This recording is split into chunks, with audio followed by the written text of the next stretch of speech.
እንዴት ናችሁ? እንዴት ሰነበታችሁ? እግዚአብሔር ይመስገን በጣም ሰላም ነኝ።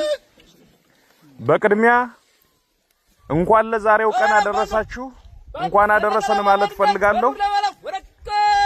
በዚህ ትግል ውስጥ በዚህ አብዮት ውስጥ ሺዎችን አሰልጥነናል፣ ሚሊዮኖችን አደራጅተናል፣ በርካታ ሺዎችን አስታጥቀናል። አስታጥቀንም በርካታ ድሎችን ተጎናጽፈናል። የዛሬው ምረቃ ልዩ የሚያደርገው የቴዎድሮስ እዝ የምኒልክ እዝና ያሳምነው እዝ በጋራ ላለፉት በርካታ ወራት ያሰለጠኗቸውን ሰልጣኞች በጋራ አንድ ላይ የሚያስመርቁበት የድርጅታችን የአማራ ፋኖ ብሔራዊ ንቅናቄ የመጀመሪያው ውሁድ ሰልጣኝ በጋራ የሚመረቅበት የመጀመሪያው ውሁድ ሰራዊትም በጋራ የሚሰራበትና አብሮ መንቀሳቀስ የሚጀምርበት አስኳል የሚፈጠርበት አጋጣሚ መፈጠሩና እሱ ዛሬ የሚረጋገጥ መሆኑ ነው።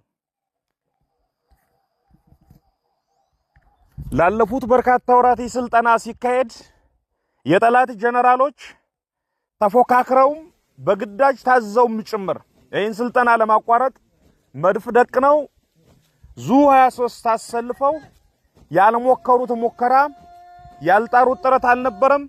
የሁሉም መቋጫ ዛሬን ጨምሮ አለቆቻቸው እንዳልቻሉ መነገር ብቻ ነው የሆነው።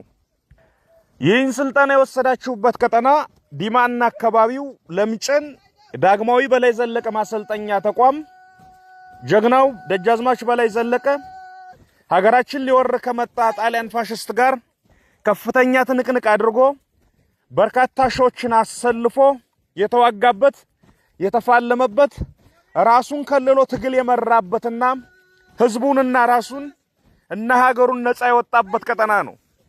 ስለዚህ በሸለቆው በጀግኖች መንፈስ በበላይ ዘለቀ መንፈስ ተሰባስበናል፣ ሰልጥነናል፣ በዛሬው ቀን ለመመረቅ በቅተናል።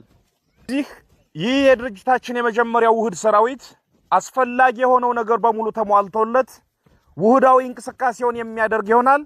ቀጣይ ተልእኮዎችና ግዳጆችን የሚወስድ ይሆናል ማለት ነው።